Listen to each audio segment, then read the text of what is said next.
Hello to all. In this video lecture, we will discuss about the functions of the human brain.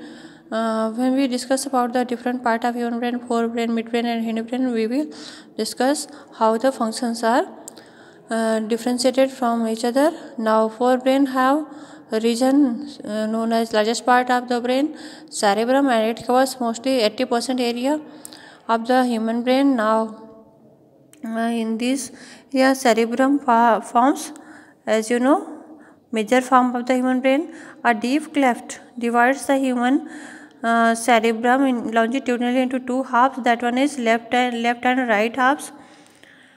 Now this is known as cerebral hemisphere. The hemisphere are connected by a tract, a nerve fiber that is known as corpus callosum. This is structure of corpus callosum, the layer of which by tract of nerve, the layer of which it covers known as cerebral cortex, and it is thrown into prominent folds.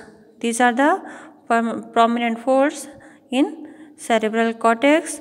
Now cerebral cortex is referred to as the gray matter. Here a gray matter is present, and here this color is given due to the particular sensory nerves present here in this area.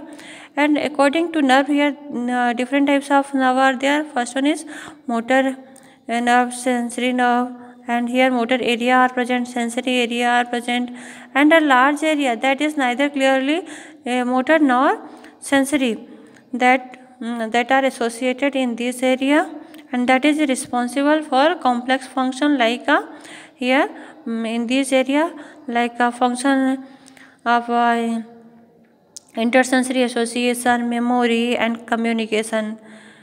Fibers of the tract are covered with a myelin sheath, which constitute the inner part of the cerebral hemisphere, and that give white appearance inner sided, and that is known as white matter. And now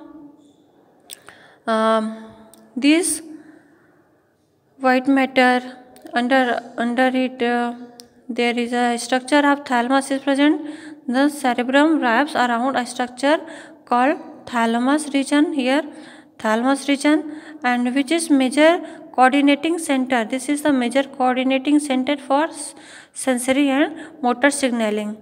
Another very important part of the brain, that is the hypothalamus.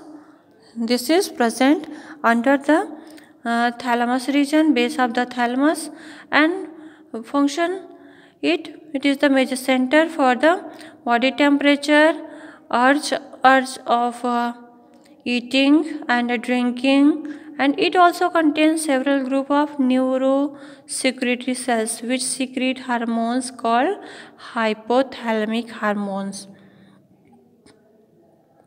Now the inner part of the cerebral hemisphere and a group of associated deep structure like amygdala, hippocampus, etc.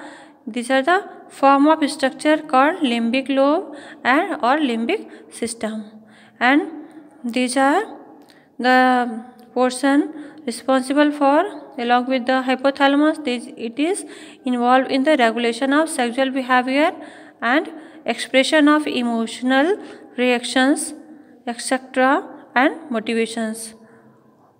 And next part about the midbrain. Midbrain is located between the thalamus and hypothalamus. This is the region of midbrain, and it connect forebrain to the hindbrain. Midbrain connect to forebrain to hindbrain, and now a canal called cerebral aqueduct that possesses the midbrain. The dorsal portion of midbrain consists of mainly four round swelling lobes known as corpora quadrigemina. That is explained in earlier video. And now midbrain form the structure. This is connected to the hindbrain, and hindbrain comprises three parts. That one is pons, medulla, and third one is pons, medulla, and cerebellum. Now bones consist of fibers, tracts that interconnect different regions of the brain, and cerebellum is very convoluted surface. Cerebellum is very convoluted surface in order to provide additional space for many more neurons, and the medulla of the brain is connected to the spinal cord. The medulla contains center which control respiration, cardiovascular system, relaxes, and gastric secretions. And now this is cerebellum is also known as second largest brain, and it covers most of the area after the cerebellum, and it also help to balance our body and help to maintain. It is also known as midbrain, and during the case of dancing, running, these help to maintain the body posture. Okay, these are all about the function of the brain. Okay, thanks to all.